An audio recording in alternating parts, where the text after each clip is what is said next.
कट्टर ईमानदार तो कट्टर बेईमान निकला। अरविंद केजरीवाल कट्टर ईमानदारी, नैतिक राजनीतिक पारदर्शिता, संवैधानिक ईमानदारी का चोला पहनकर राजनीति से भ्रष्टाचार का उन्मूलन करने आया था, लेकिन अब देखने को मिल रहा है कि यह तो ईमानदारी के चोले में कट्टर बेईमान निकला। जो कहता था उसके उलट सारे काम किए, अपने हर विभाग में भ्रष्टाचार के सारे रिकॉर्ड ही तोड़ डाले। इससे नुकसान सिर्फ यह नहीं हुआ कि दिल्ली में आप सत्ता से बाहर हो गई या केजरीवाल खुद भी चुनाव हार गया, उससे कहीं बड़ा नुकसान यह हुआ कि अब देश की जनता किसी भी नए राजनीतिक प्रयोग को मौका नहीं देगी। जनता को भ्रम इसने बहुत जल्दी तोड़ दिया। हर काम में भ्रष्टाचार, झूठ बोलने में इसे और इसके प्रवक्ताओं में ने इतनी महारत और पीएचडी कर रखी है कि इनकी बातें सुनकर झूठ भी शर्माकर बंगले झांकते हुए इन्हें हैरानी से देखता है। एक व्यक्ति जो 12 वर्ष पहले झंडा लहराते हुए हर राजनीतिज्ञ को भ्रष्ट कहता था, भ्रष्टाचार का आरोप लगते ही इस्तीफा देने की बात करता था, शीला दीक्षित के खिलाफ कैग रिपोर्ट के आधार पर इस्तीफा मांगता था और अंतोतगत्वा उसके आरोपों के कारण उन्हें हार का सामना करना पड़ा। आज वही व्यक्ति केजरीवाल अपने भ्रष्टाचार के कारनामों को छुपाने के लिए कैग की रिपोर्ट पर पिछले 7 साल से सर्प कुंडली मारे बैठा रहता है। विपक्ष के बार बार कहने पर भी कोर्ट की फटकार के बाद कैग रिपोर्ट विधानसभा के पटल पर नहीं रखता है, क्योंकि डरता है कि उसके ईमानदारी के आवरण की धज्जियां ना उड़ जाएं और वह चुनाव हार ना जाए। लेकिन झूठ को कब तक छुपाओगे? एक ना एक दिन सत्य का सामना करना ही पड़ता है और वह दिन अब आ ही गया। भाजपा की दिल्ली सरकार ने केजरीवाल द्वारा छुपाई गई 14 कैग रिपोर्ट को सदन पटल पर रखकर सार्वजनिक करने का अपना संकल्प पूरा करना प्रारंभ कर दिया है।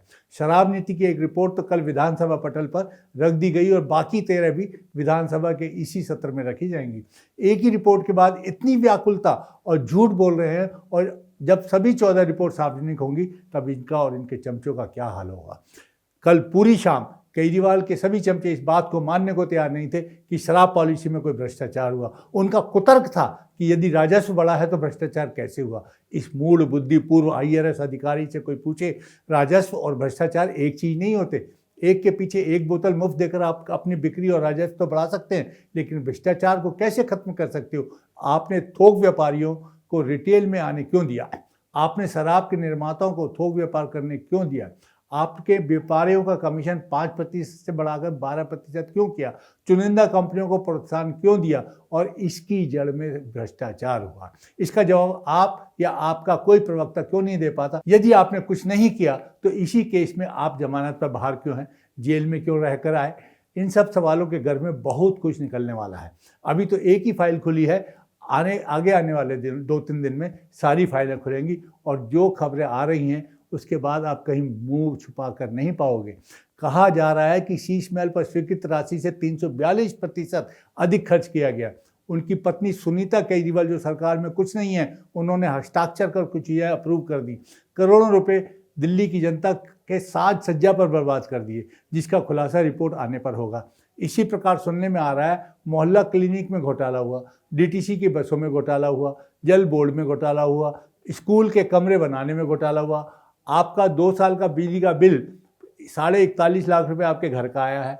आपने अपना कार्यालय बनवाने में भी 80 करोड़ खर्च कर डाले, कुछ भी तो नहीं छोड़ा।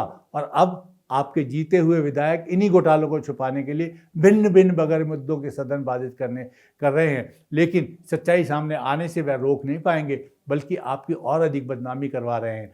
आपके लिए उचित रहेगा कि अपनी गलती मानते हुए दिल्ली की जनता से माफ़ी मांगकर अपने को सच्चा कट्टर ईमानदार साबित करें।